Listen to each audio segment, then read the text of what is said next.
Hey everybody, welcome to BrickVault. Today I want to show you this great upgrade for your original Lego 75292 Razor Crest set. You can turn it from this into this. It's only a few extra hundred pieces to make this upgrade happen, and I sure do think it makes a massive difference with visual presentation. The Razor Crest was the awesome bounty hunting ship belonging to Din Djarin, aka the Mandalorian. Even though its in-universe existence was short-lived, the design really captured a lot of Star Wars fans' imaginations, and it remains one of my personal favorite designs outside of the original trilogy. This custom design uses the basic frame of the Lego set and alters a lot of external details and some internal ones as well to change up and beautify the look of the original 75292 model. Now, before I jump into the details, I do want to say first that if you are at all interested in building this model, or more likely modding your original set, then the instructions can be found at our web store,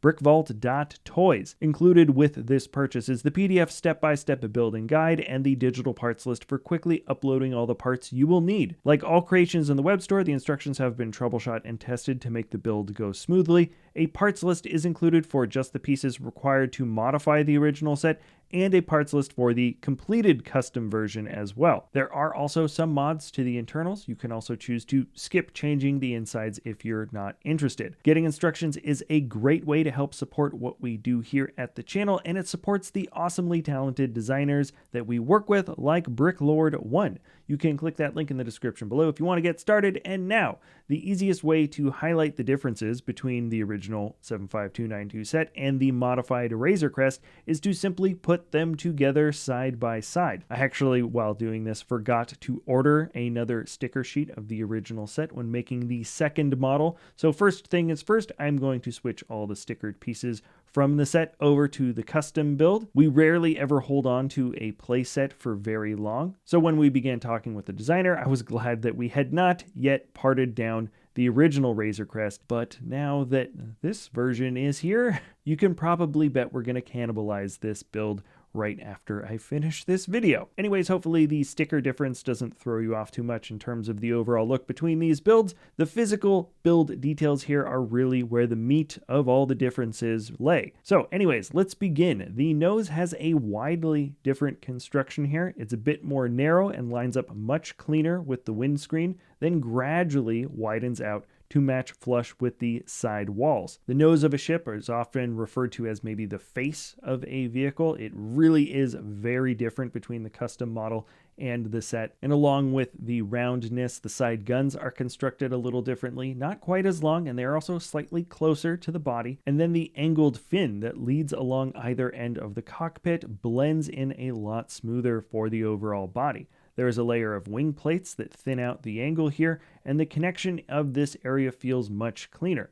Also, you will note here that the spring-loaded shots from the set were removed in the custom build. Now the top canopy is smoother with a different build just behind the windscreen. This is also the first easy to spot difference in aesthetic appreciation or focus between the original Lego set and the custom model. The custom build ultimately made these changes to better reflect the smoother, more uniformly colored Razor Crest that you see from the show, aka a focus on technical accuracies, while the folks over at Lego took a few more creative liberties and wanted to add a bit more tonal and textural variation to the ship. These changes are very evident once you get to the mid section of the model. The Lego set has quite a lot of dark bluish gray and even some black.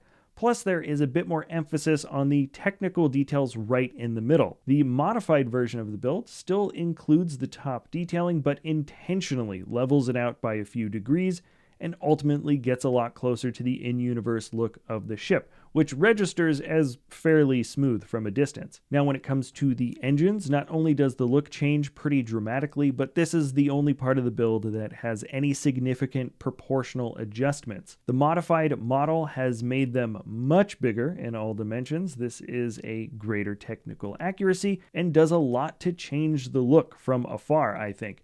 It's generally not a detail I got hung up on too much with the original playset, to be honest, but once I put them side by side, it all kind of clicked for me in terms of what this proportional change actually does for the overall look of the build. Alrighty, moving down. The bottom detail of the engines, there's this little straight bit that lines up just a little cleaner on the custom build now, and we also get a good look at the different landing gear. I get why Lego went for the simpler route here with just the 3 feet that are right onto the bottom, but the thinner jutting legs line up a lot closer to the real look of the ship. Now let's spin it around to the back. They're all pretty close to the original, except the designer did choose to close off this area under the tail, which hides some of the frame. Lego probably ignored this because you almost never see this part of the model, but it's nice to know that it got closed off. And now let's jump inside the build. There are only really 2 main differences here when it comes to the internals. There's a slightly different way to attach the carbon frozen bounty guys. They're at a slight offset angle now, and I think maybe a little bit easier to access. Plus, one of the ramps on the side has actually turned into a small gun rack instead. Everything else is pretty much the same. Also, I almost forgot, but it is worth noting that the interior details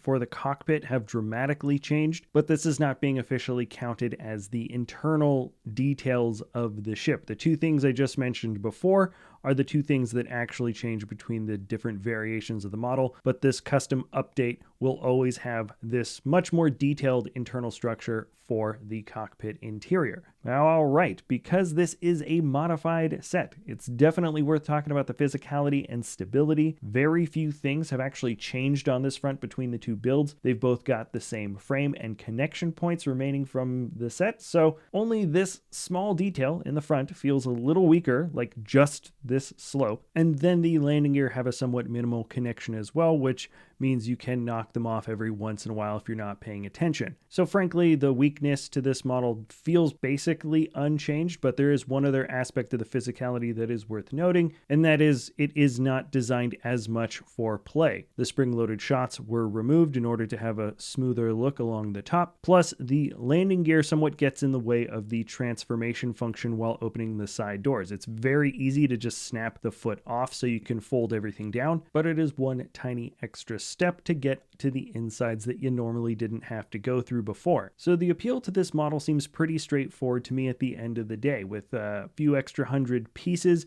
you can rebuild this model that maybe you haven't played with in a while and it's sitting on a shelf, and it is really going to pop in a much different way. Also, a quick aside, this is not a minifigure scale model of the Razor Crest. It is in fact a play scale one.